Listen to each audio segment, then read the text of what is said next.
গল্পকথন by Kallol চ্যানেলে আমরা আজকে শুরু করছি হুমায়ুন আহমেদের লেখা কহেন কবি কালিদাস। আজ প্রথম পর্ব।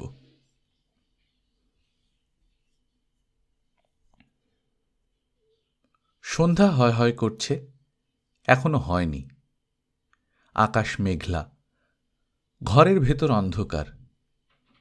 সন্ধ্যালগ্নে ঘর অন্ধকার থাকা অলক্ষণ। মিসির আলি লক্ষণ অলক্ষণ বিচার করে চলেন না। চেয়ার ছেড়ে উঠতে তার আলস্য লাগছে বলে ঘরে বাতি জ্বালানো হয়নি। তিনি খানিকটা অস্বস্তির মধ্যেও আছেন। তার সামনে যে তরুণী বসে আছে, অস্বস্তি তাকে নিয়েই। আপাদমস্তক বোরকায় ঢাকা। এতক্ষণ সে বোরকার ভেতর থেকে কথা বলছিল, কিছুক্ষণ আগে মুখের সামনের পর্দা তুলে দিয়েছে। মিসির আলি ধাক্কার মতো খেয়েছেন। এমন রূপবতী মেয়ে তিনি খুব বেশি দেখেছেন বলে মনে করতে পারছেন না। লম্বাটে মুখ, খাড়া নাক, লিপস্টিকের বিজ্ঞাপন হতে পারে এরকম পাতলা ঠোঁট, বড় বড় চোখ, চোখের পল্লব দীর্ঘ।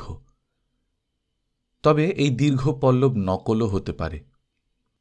এখনকার মেয়েরা নকল পল্লব চোখে পড়ে। বরফি কাটা চিবুক, চিবুকে লাল তিল দেখা যাচ্ছে। এই তিলও মনে হয় নকল। আমার নাম সায়রা, সায়রা বানু। মিসির আলি মনে মনে কয়েকবার বললেন, সায়রা সায়রা। তার ভুরু সামান্য কুঁচকে গেল। কেন তিনি মনে মনে মেয়েটির নাম নিলেন তা বুঝতে পারলেন না। তিনি কি মেয়েটির নাম মনে রাখার চেষ্টা করছেন? এই কাজটি তিনি কেন করলেন? মেয়েটির অস্বাভাবিক রূপ দেখে? যদি একটি কুরুপা মেয়ে তার নাম বলতো, তিনি কি মনে মনে তার নাম জপতেন? সায়রা, তুমি কি রোজা রেখেছ? জি। কিছুক্ষণের মধ্যে ইফতারের সময় হবে। আমার এখানে ইফতারের ব্যবস্থা নেই। পানি তো আছে, এক গ্লাস পানি নিশ্চয়ই দিতে পারবেন। বলতে বলতে মেয়েটি হাসল। রূপবতী মেয়েদের হাসি বেশিরভাগ সময়ই সুন্দর হয় না। দেখা যায় তাদের দাঁত খারাপ, কিংবা হাসির সময় দাঁতের মাড়ি বের হয়ে আসে। দাঁত মাড়ি ঠিক থাকলে হাসির শব্দ হয় কুৎসিত, হায়না টাইপ। প্রকৃতি কাউকে সব কিছু দেয় না, কিন্তু সায়রা নামের এই মেয়েটিকে দিয়েছে। মেয়েটির হাসি সুন্দর। হাসি শেষ হবার পরেও মেয়েটির চোখ সেই হাসি ধরে রেখেছে। এরকম ঘটনা সচরাচর ঘটে না। মিসির আলি বিব্রত বোধ করছেন। মেয়েটি সারাদিন রোজা রেখেছে, কিছুক্ষণের মধ্যেই মাগরিবের আজান হবে। মেয়েটি রোজা ভাঙবে। ঘরে পানি ছাড়া কিছু নেই। আমি কি আপনাকে চাচা ডাকতে পারি? পারো। চাচা, আমার ইফতার নিয়ে আপনি চিন্তিত হবেন না। আমার ইফতারের ব্যবস্থা হয়ে যাবে। কিভাবে হবে? আমি অনেকবার লক্ষ্য করেছি, রোজার সময় আমি যখন বাইরে থাকি তখন কেউ না কেউ আমার জন্য ইফতার নিয়ে আসে। চিনি না জানি না এমন কেউ। মিসির আলি চেয়ারে সোজা হয়ে বসতে বসতে বললেন, সায়রা, তুমি নিতান্তই যুক্তিহীন একটি কথা বলেছ। সায়রা হাসি মুখে বলল, আমি বিশ্বাসের কথা বলেছি, যুক্তির কথা বলিনি। আমি বরং কিছু ইফতার কিনে নিয়ে আসি? না, আপনি যেভাবে বসে আছেন বসে থাকুন। আপনার ঘরে কি জায়নামাজ আছে? আমি রোজা ভেঙেই নামাজ পড়ি। জায়নামাজ নেই। মিসির আলি মেয়েটির দিকে তাকিয়ে আছেন। মেয়েটি এখন সামান্য দুলছে। যে চেয়ারে সে বসে আছে সেটা কাঠের একটা চেয়ার, রকিং চেয়ার না। মেয়েটির দুলুনি দেখে মনে হচ্ছে সে রকিং চেয়ারে বসে দোল খাচ্ছে। কিশোরী মেয়েদের চেয়ারে বসে দুলুনি মানানসই, এই মেয়েটির জন্য মানানসই না। সায়রা। জি। তুমি কি জন্য আমার কাছে এসেছো সেটা কিন্তু এখনো বলনি। বলবো, রোজা ভাঙার পর বলবো। আমি যদি সিগারেট ধরাই তোমার সমস্যা হবে? জি না।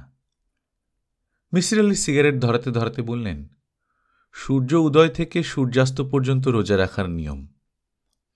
তুমি যদি তুন্দ্রা অঞ্চলে যাও তখন রোজা রাখবে কিভাবে? সেখানে তো 6 মাস দিন 6 মাস রাত। সায়রা বলল, চাচা আমি তো তুন্দ্রা অঞ্চলে যাইনি, যখন যাব তখন দেখা যাবে। আপনার কি চা খেতে ইচ্ছা করছে? আপনাকে 1 কাপ চা বানিয়ে দিই। যারা প্রচুর সিগারেট খায় তারা সিগারেটের সঙ্গে চা খেতে পছন্দ করে, এই জন্য বললাম। আপনি চা খেতে চাইলে আমি আপনার জন্য চা বানিয়ে নিয়ে আসতে পারি।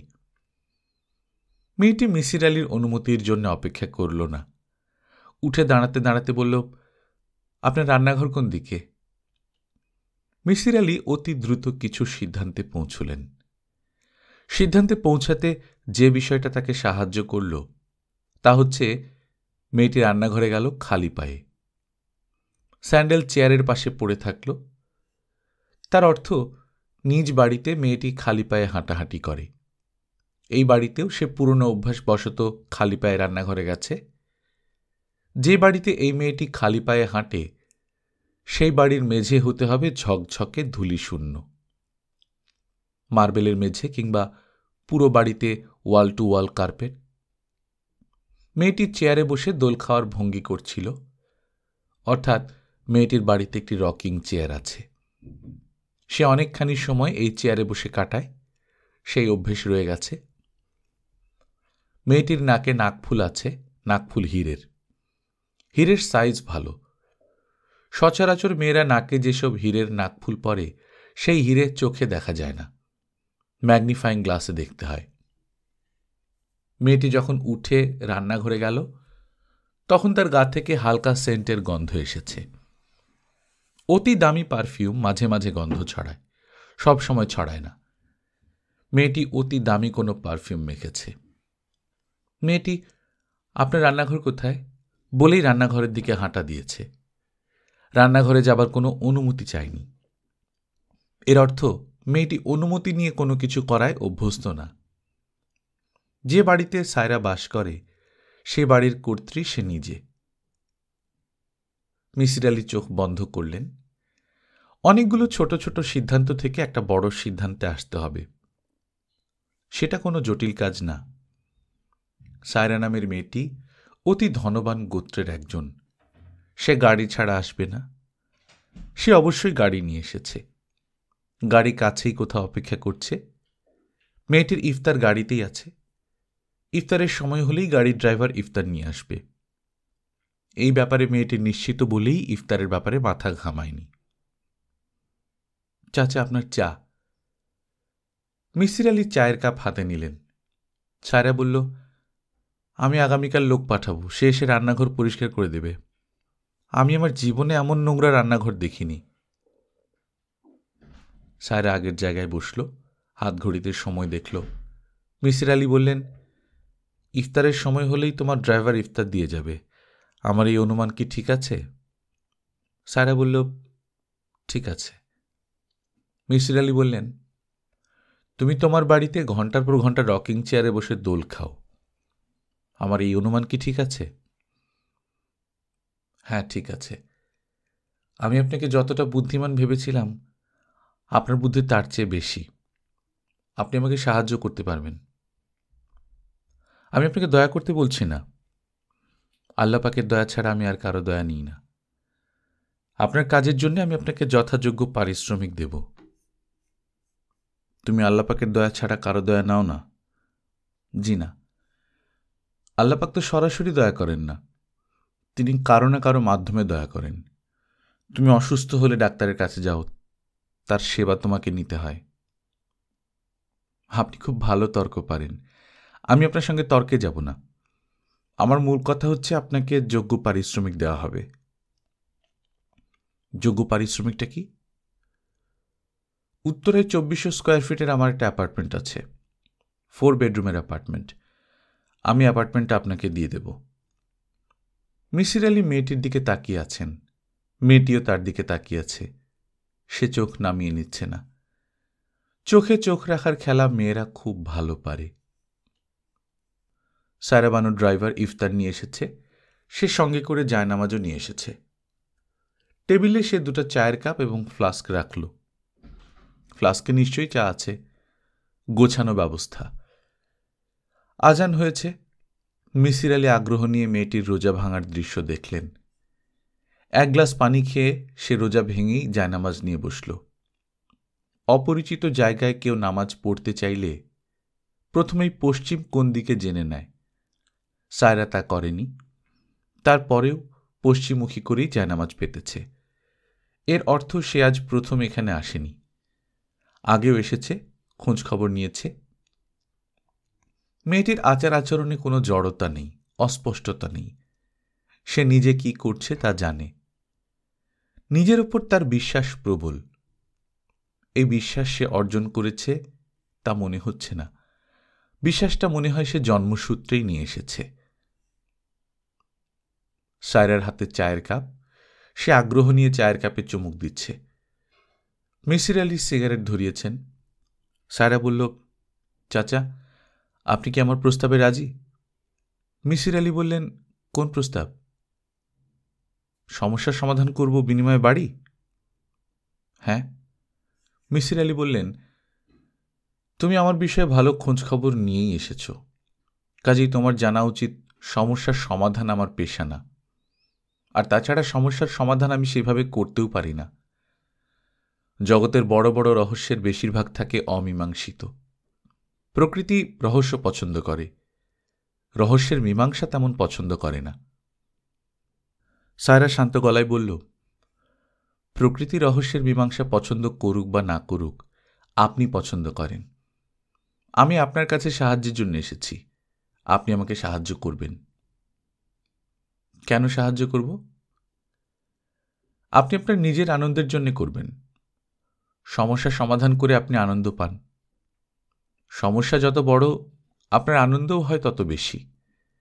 এখন আপনার কিছুই করার নেই। সময় কাটান শুয়ে বসে, বই পড়ে এবং সস্তার সিগারেট টেনে। মানুষের জীবন যতটা একঘেয়ে হওয়া উচিত, আপনার জীবন ততটাই একঘেয়ে। আপনি কিছুক্ষণের জন্য হলেও সেই একঘেয়ে জীবন থেকে মুক্তি পাবেন, তার মূল্যও কি কম? বলুন, কম? না, কম না। আপনি জীবনের শেষ প্রান্তে চলে এসেছেন। সস্তার একটা ভাড়া বাড়িতে বাস করেন, একটা মাত্র কামরা। ঘরে নিশ্চয়ই এসি নেই। গরমে কষ্ট পান। শীতের সময় বরফের মতো ঠান্ডা পানিতে গোসল করতে হয়। এখন যদি আপনার চমৎকার একটা ফ্ল্যাট থাকে, যে ফ্ল্যাটে এসি আছে, বাথরুমে গিজার আছে, তাহলে ভালো হয় না? আমি যে জীবনযাত্রায় অভ্যস্ত, আমার জন্য সেটাই ভালো। ঠিক আছে, বাদ দিলাম। আপনার যদি আমার মতো একটা মেয়ে থাকতো, সেই মেয়ে যদি কাঁদতে কাঁদতে আপনাকে সমস্যার কথা বলতো, আপনি কি করতেন? তুমি কিন্তু কাঁদছ না। আপনি বললে আমি কাঁদতে পারি। আমি অতি দ্রুত চোখে পানি আনতে পারি। কেঁদে দেখাবো? বলো তোমার সমস্যা। সারা বলল, থ্যাংক ইউ স্যার। বলেই সে রুমাল দিয়ে চোখ মুছল। এর মধ্যেই সে চোখে পানি নিয়ে এসেছে। মিসির আলি মেয়েটির কর্মকাণ্ডে বিস্মিত হলেন। সারা বলল, পুরোটা আমি লিখে এনেছি। আপনার কাছে খাতাটা রেখে যাচ্ছি। খাতায় আমার টেলিফোন নম্বর দেওয়া আছে। যখন পড়া শেষ হবে আমাকে টেলিফোন করবেন, আমি চলে আসব। আর যদি পড়তে পড়তে আপনার খটকা লাগে, তাহলেও আমি নিজে সেই খটকা দূর করব। সায়রার ড্রাইভার এসেছে জিনিসপত্র নিয়ে যেতে। সায়রা বলল, কাপ দুটো থাকুক, এই বাড়িতে ভালো কাপ নেই, আবার যখন আসবো এই কাপে চা খাব। মিসির আলি খাতাটা হাতে নিলেন। প্রায় 100 পৃষ্ঠা, গুটি গুটি করে লেখা, পুরোটাই ইংরেজিতে। শিরোনাম, autobiography of an unknown young girl.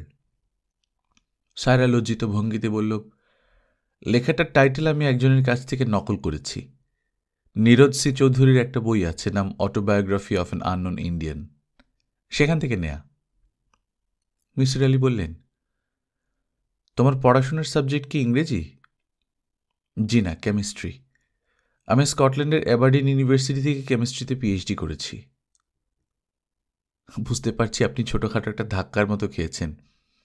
আপনি আমাকে অনেক অল্প বয়সী মেয়ে ভেবেছিলেন। আমার বয়স 30। এখন আপনাকে আরেকটা ছোট্ট ধাক্কা দিতে চাই, দেব? দাও। আমি একটা সিগারেট খাবো যদি আপনি অনুমতি দেন। অনুমতি দিলাম। সায়রা তার হ্যান্ডব্যাগ খুলে সিগারেট বের করল, লাইটার বের করল, খুবই স্বাভাবিক ভঙ্গিতে সিগারেট ধরালো। মিসির আলি তেমন কোনো ধাক্কা খেলেন না। মেয়েটা ধূমপানে অভ্যস্ত না। এই কাজটা যে সে তাকে চমকে দেবার জন্য করেছে তা বোঝা যাচ্ছে। সিগারেটের প্যাকেটটা নতুন, লাইটার ধরাবার কায়দাও সে জানে না। সিগারেটের ধোঁয়া ফুঁসফুঁসে নিয়ে সে কাশছে। চোখের মনি লাল হয়ে গেছে। আপনি কি আমার সিগারেট খাওয়া দেখে রাগ করছেন? না। বিরক্ত হচ্ছেন? না। প্লিজ রাগ করবেন না, বিরক্ত হবেন না। সিগারেটের প্যাকেট এবং লাইটার আমি আপনার জন্য এনেছিলাম। হঠাৎ কেন যেন ইচ্ছে হলো আপনাকে একটু চমকাই। চাচা, আমি এখন যাই? যাও। আপনি কিন্তু খাতাটা আজ রাতেই পড়া শুরু করবেন। মিসির আলি হ্যাঁ সূচক মাথা নাড়লেন। যাই বলেও সায়রা দাঁড়িয়ে আছে, যাচ্ছে না। মিসির আলি বললেন, তুমি কি আরো কিছু বলবে? সায়রা বলল, আমি আপনাকে যেরকম ভেবেছিলাম আপনি সেরকম না। মিসির আলি বললেন, কিরকম ভেবেছিলে? অহংকারী, রাগী। আমি চিন্তাই করিনি আপনি এত সহজে আমার প্রস্তাবে রাজি হয়ে যাবেন। Thank you.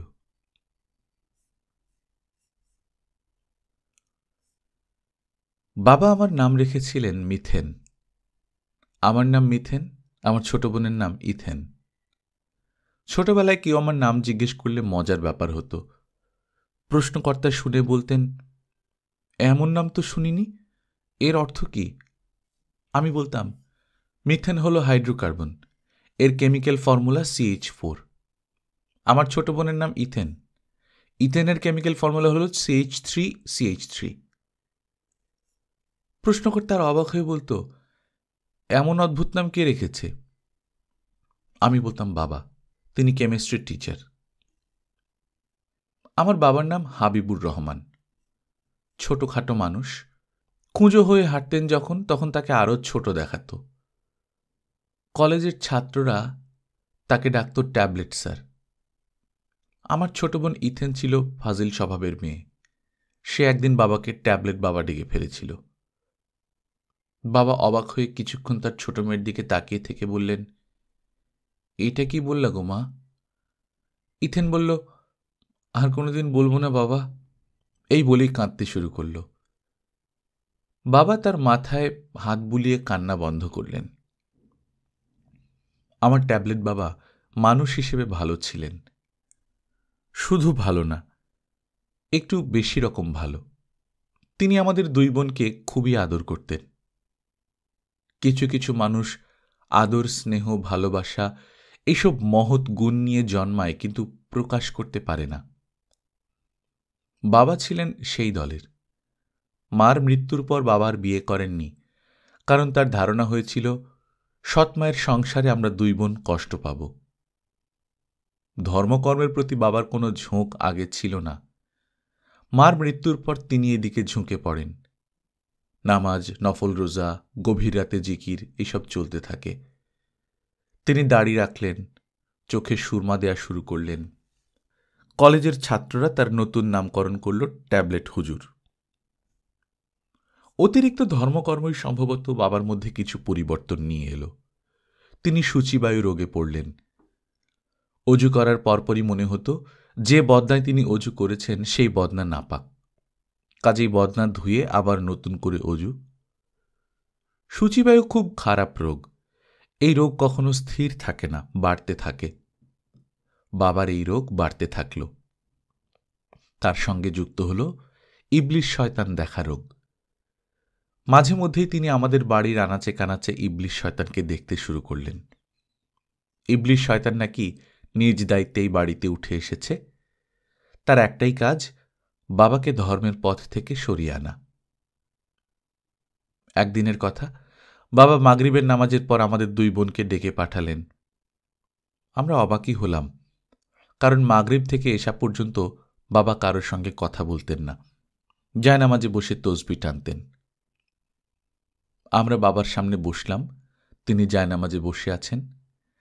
আমরা বসেছি জায়নামাজ থেকে একটু দূরের পাটিতে।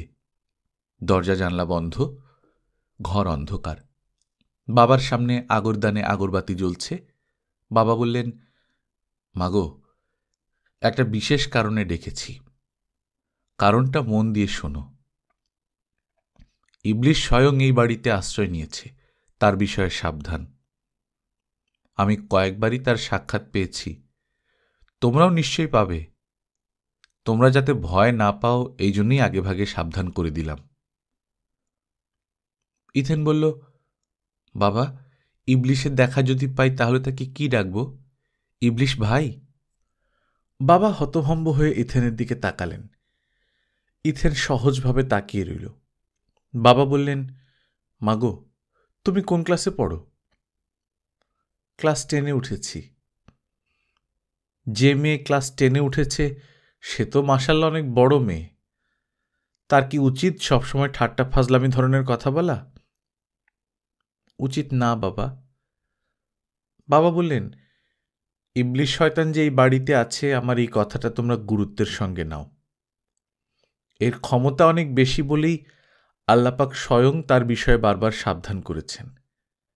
মা ইথেন, তুমি কি জানো ইবলিশ কে? জানি, সে শুরুতে আল্লাহর প্রিয় পাত্র ছিল, একজন বড় ফেরেশতা। তোমার জানায় সামান্য ভুল আছে।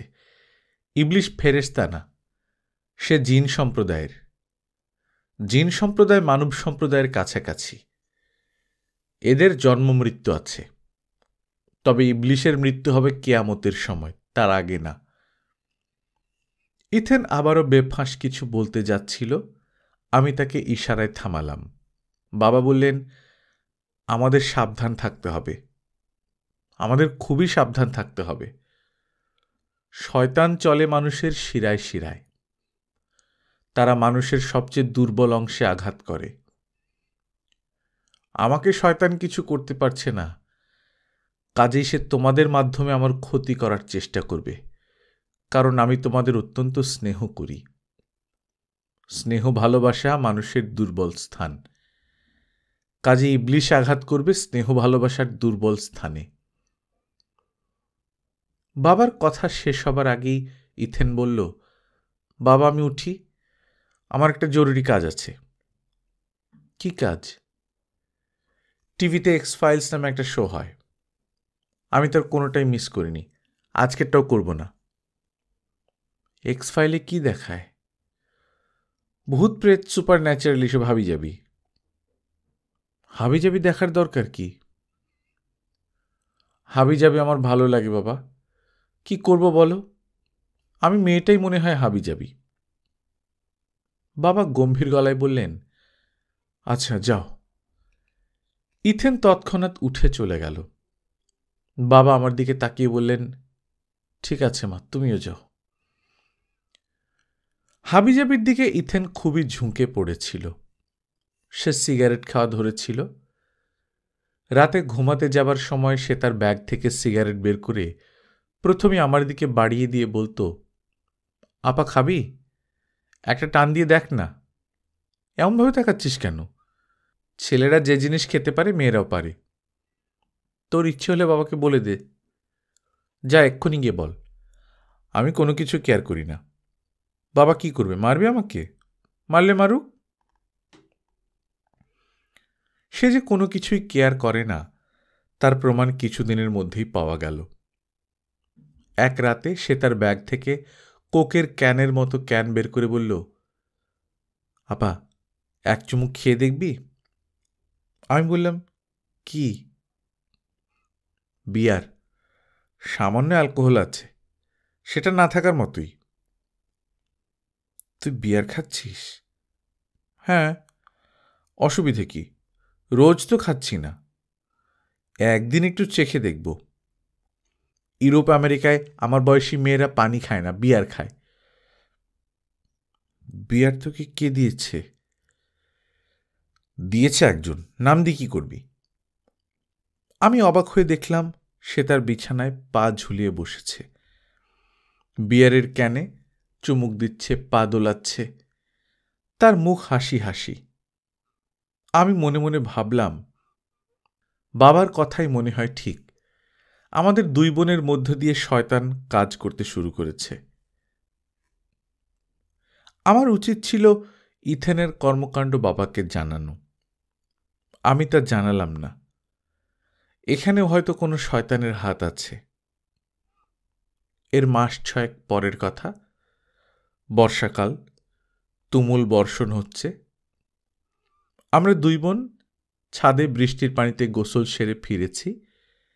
ইথেন আমাকে বলল, আপা, আমার যদি কোনো মেয়ে হয় তার নাম কি হওয়া উচিত? কেমিস্ট্রি নাম।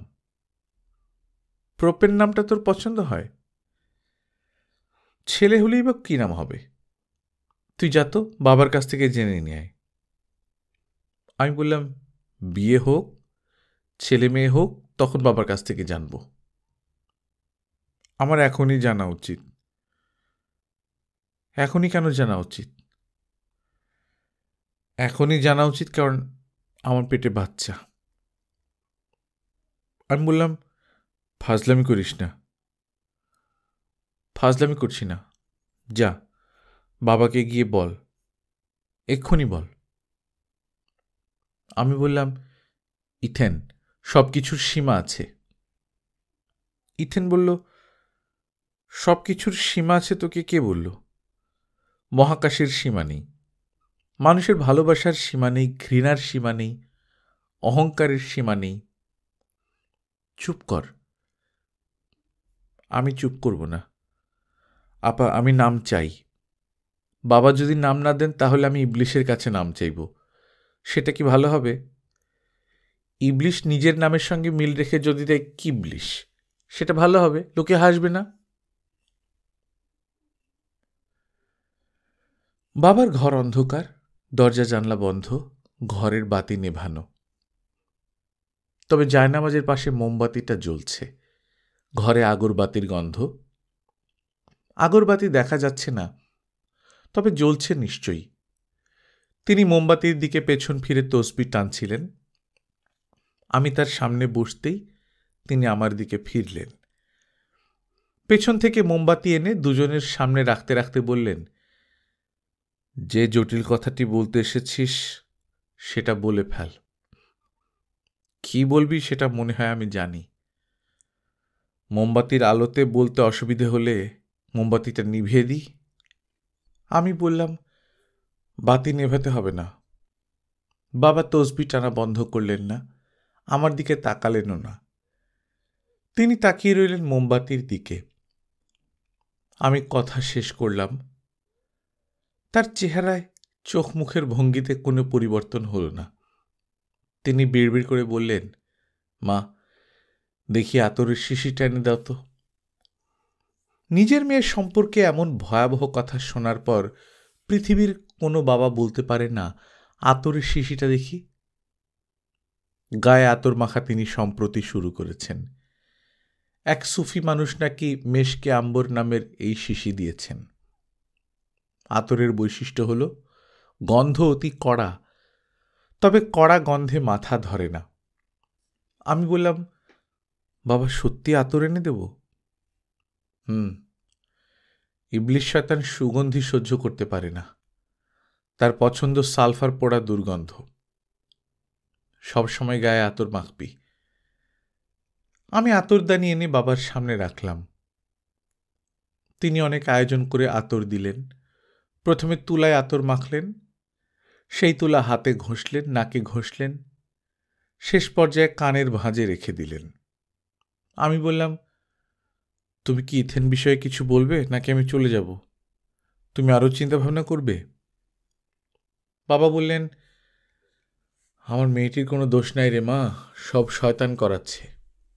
তাকে শয়তানের হাত থেকে বাঁচাতে হবে। প্রথমে যে কাজটা করতে হবে, তার কাছে যেন শয়তান যেতে না পারে তার ব্যবস্থা। তাকে পাক পবিত্র থাকতে হবে। নাপাক শরীর শয়তানের পছন্দ। তার গায়ে সুগন্ধি থাকতে হবে। সে আতর মাখবে বলে মনে হয় না, তাকে সেন্ট মাখতে হবে। আমি বাবাকে থামিয়ে দিয়ে বললাম, তুমি মনে হয় বাবা মূল বিষয়টা ধরতে পারছো না। ইথেন বলছে তার পেটে বাচ্চা, এটা কি করবে? আমার কি করা উচিত? আমি তো বুঝতে পারছি না বাবা, বিষয়টা আমার জন্য জটিল। বাবা বললেন, যে ছেলের কারণে ঘটনা ঘটেছে তার সঙ্গে ইথেনের বিয়ে দেব ইনশাল্লাহ।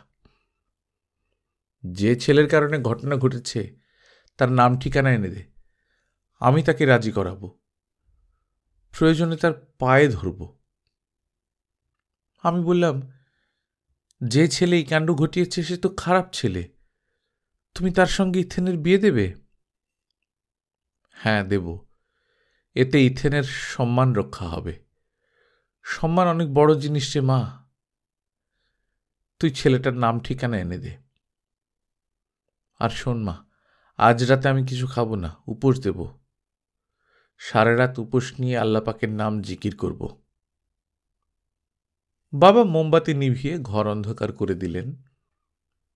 আমি গেলাম ইথেনের কাছে। ইথেন খুবই স্বাভাবিক। কিটক্যাট চকলেটের একটা প্যাকেট তার হাতে। সে খাটে বসে পা দোলাচ্ছে। আমি ঘরে ঢুকতেই সে বলল, আজ রাতে এইচবিওতে ভালো মুভি আছে আপা, দেখবি?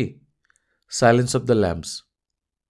আমি বললাম, মুভি দেখব না, তোর সঙ্গে কথা আছে। মুভি দেখার ফাঁকে ফাঁকে কথা বলবো, যখন অ্যাড হবে তখন বলবো। চকলেট খাবি আপা? আমি বললাম, বাবা ছেলেটার নাম ঠিকানা চাচ্ছে। কোন ছেলেটার? যে ছেলেটার সঙ্গে কাণ্ড ঘটিয়েছিস। কি কাণ্ড ঘটিয়েছি? আমার সঙ্গে ফাজলামি করিস না। তুই জানিস তুই কি ঘটিয়েছিস। ইথেন হেসে ফেলল। হাসতে হাসতে বিছানায় গড়িয়ে পড়ে এমন অবস্থা। আমি বললাম, হাসছিস কেন? ইথেন বলল, তোকে বোকা বানিয়ে খুব মজা পেয়েছি, এই জন্যে হাসছি। মন দিয়ে শোন, আমার কিছুই হয়নি, কারো সঙ্গে কিচ্ছু ঘটেনি। আমার ভয়ঙ্কর কথা শুনে তুই কি করিস, বাবার কি রিয়াকশন হয় এটা দেখার জন্যই আমি গল্প বানিয়েছি। গল্প বানিয়েছিস? ভালো কথা। আমাদের হুজুর তোর কাছে সব শুনে কি করল? মাথা ঘুরে পড়ে গেল? আমি দীর্ঘ নিঃশ্বাস ফেললাম। ইথেন বলল, আপা এখন বল, ছবি দেখবি? হ্যাঁ, দেখতে পারি। Thank you. ভয়ের ছবি একা দেখে মজা নেই। ভয়ের ছবি সবসময় দুজনে মিলে দেখতে হয়। হাসির ছবি দেখতে হয় 4-5 জন মিলে। ভয়ের ছবি শুধু 2 জন মিলে। আমি বললাম, তুই যে মিথ্যে মিথ্যে ভয় দেখিয়েছিস এটা বাবাকে বলে আসি। যা বলে আয়। আনন্দ সংবাদ শুনে ট্যাবলেট হুজুর কি করে কে জানে। আমি বাবার ঘরে ঢুকলাম। মোমবাতি জ্বালিয়ে বাবার পাশে বসলাম।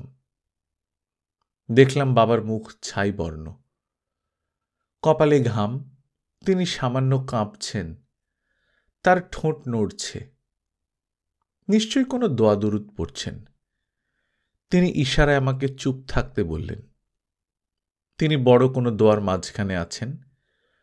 দোয়া শেষ না হওয়া পর্যন্ত তিনি কারো কথা শুনবেন না। আমি অপেক্ষা করে আছি। একসময় তার দোয়া শেষ হল। তিনি আমার দিকে ফিরলেন এবং বললেন, মা, ইবলিশের সঙ্গে আমার কথা হয়েছে। ইবলিশ আমাকে বলেছে তোমার মেয়ে বিষয়টা অস্বীকার করবে, ভাব করবে ঠাট্টা, কিন্তু ঘটনা সত্য। ইবলিশের সঙ্গে তোমার কখন কথা হয়েছে? তুমি আমার এখান থেকে যাওয়ার পরেই। ইথেন কি তোমাকে এরকম কিছু বলেছে? হ্যাঁ। তার কথা বিশ্বাস করবে না। আমি বললাম, তার কথা বিশ্বাস করব না, ইবলিশ শয়তানের কথা বিশ্বাস করব? বাবা বললেন, এই ক্ষেত্রে করবে। শয়তান সবসময় সত্যের সঙ্গে মিথ্যা মিশায়, এমনভাবে মিশায় যে সত্য মিথ্যা আলাদা করা যায় না। আমি বললাম, মানুষও তো সত্যের সঙ্গে মিথ্যা মিশায়। বাবা বললেন, মানুষের মিশ্রণ ভালো হয় না। মানুষের মিশ্রণ হয় তেল জলের মিশ্রণ, কিছুক্ষণ পরেই তেল জল আলাদা হয়ে যায়। আর শয়তানের মিথ্যা হলো দুধ পানির মিশ্রণ, আলাদা করা যায় না। আমি বললাম, এক ফোঁটা লেবুর রস দিলে দুধ পানি আলাদা হয়ে যায়। বাবা বললেন, সেই লেবুর রস সবার কাছে থাকে না মা। এই বিষয় নিয়ে তোমার সঙ্গে আর তর্ক করব না। তর্ক করার মতো মানসিক অবস্থা আমার না। তুমি এখন যাও, বোনের সঙ্গে তোমার ছবি দেখার কথা, ছবি দেখো। ছবি দেখার কথাও কি ইবলিশ শয়তান আপনাকে বলেছে? হ্যাঁ। কি ছবি দেখব সেটা বলেনি? ছবির নাম? ছবির নাম বলে নাই, শুধু বলেছে ভয়ের ছবি। আমি বাবার সামনে থেকে উঠে গেলাম। বাবা ফুঁ দিয়ে মোমবাতি নিভিয়ে দিলেন। আমরা রাত 2টা পর্যন্ত ছবি দেখলাম। ছবি শেষ করে খেতে গেলাম। খাবার টেবিলে খাবার সাজিয়ে বাবাকে ডাকতে গেলাম, তিনি যদি মত বদলে খেতে আসেন। বাবার ঘরের দরজা বন্ধ। দরজায় অনেকবার ধাক্কা দেওয়ার পরও তিনি দরজা খুললেন না। ইথেন কিছু খেতে পারছে না, খাবার শুধু নাড়াচাড়া করছে। বললাম, কি হলো, খাবি না? ইথেন বলল, বমি আসছে আপা। এখন আমার খাবারের গন্ধ না পেলেই বমি আসে। আমি তাকিয়ে আছি। ইথেন খাবার টেবিল থেকে উঠে পড়ল, তবে চলে গেল না, চেয়ার ধরে দাঁড়িয়ে রইল। বললাম, আর কিছু বলবি? ইথেন বলল, ছবি শুরু হবার আগে যে ঘটনাকে আমি ঠাট্টা বলেছিলাম সেটা আসলে ঠাট্টা না, ঘটনা সত্যি। আমার পেটে বাচ্চা আছে। ফার্মেসি থেকে প্রেগন্যান্সি টেস্টের কিট এনে প্রেগন্যান্সি টেস্ট করিয়েছি, টেস্ট পজিটিভ। সুন্দর রিং হয়। আমি কিছুই বলছি না, তাকিয়ে আছি। আমার চোখে ভয় না বিস্ময় কি ছিল তা জানি না, তবে ইথেনের চোখে এই প্রথম হতাশা দেখলাম। ইথেন বলল, আমি জানি তোমরা চাইবে এই ছেলের সঙ্গে আমার বিয়ে দিতে, সেটা সম্ভব না। আমি বললাম, কেন সম্ভব না? কেন সম্ভব না সেটা তোমাকে বলবো না, সব কিছু ব্যাখ্যা করতে পারবো না। এই বলে ইথেন চলে গেল। হঠাৎ প্রচণ্ড ভয়ে আমি অস্থির হয়ে গেলাম। আমার কাছে মনে হলো ভয়াবহ দুঃসময় আমাদের উপর চেপে বসতে যাচ্ছে।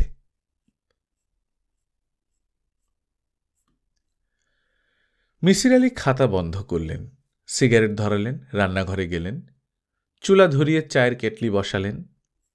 রাত বেশি হয়নি, 9:10। 9:30 দিকে হোটেল থেকে খাবার আসবে। 2 পিস রুটি, ভাজি, কোনোদিন ঘন ডাল, কোনোদিন মুরগির মাংস। তার ঘরে কাজের লোক নেই, হোটেলের সঙ্গে ব্যবস্থা করে রেখেছেন। 3 বেলাই হোটেল থেকে খাবার আসে। খাবার ভালো, বেশ ভালো।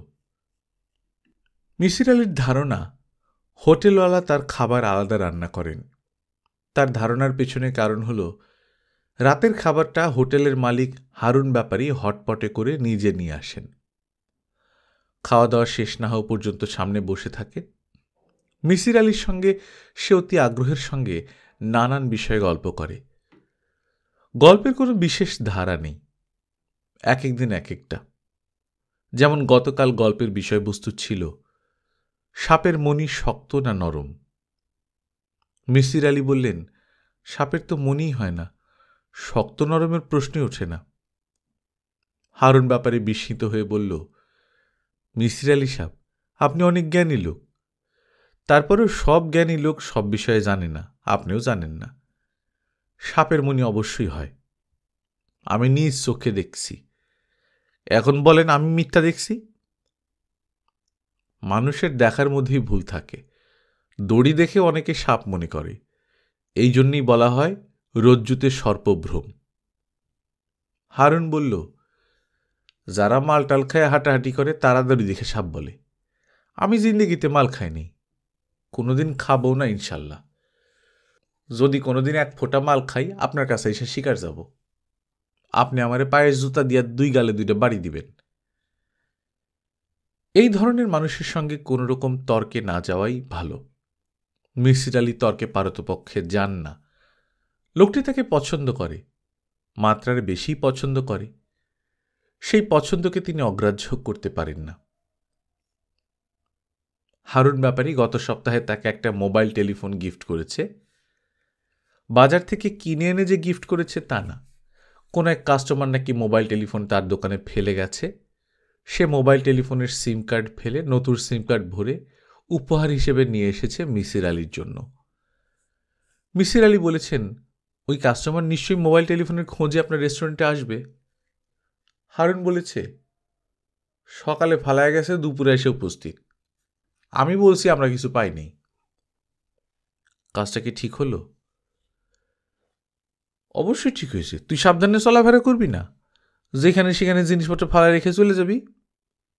মিসির আলি কাতর গলায় বললেন, ভাই আমি এই টেলিফোন রাখবো না। কেন রাখবেন না? আপনি তো চুরি করেন নাই, আমি আপনারে দিতেছি। আমার টেলিফোনের দরকার নেই। অবশ্যই দরকার আছে, এখন মোবাইলের জমানা। আমি আপনার ছোট ভাই হিসেবে দিতেছি, আপনার রাখতে হবে। ঝামেলা এড়াবার জন্য মিসির আলি টেলিফোন রেখে দিয়েছেন, তবে কখনো ব্যবহার করেননি। ব্যবহার করার আসলে কোনো প্রয়োজনই পড়েনি। আজকে ইচ্ছে করলে ব্যবহার করা যায়। সায়রা নামের মেয়েটিকে কয়েকটি প্রশ্ন করা দরকার। 1, সায়রার বাবা হাবিবুর রহমান সাহেব এখনও জীবিত কিনা।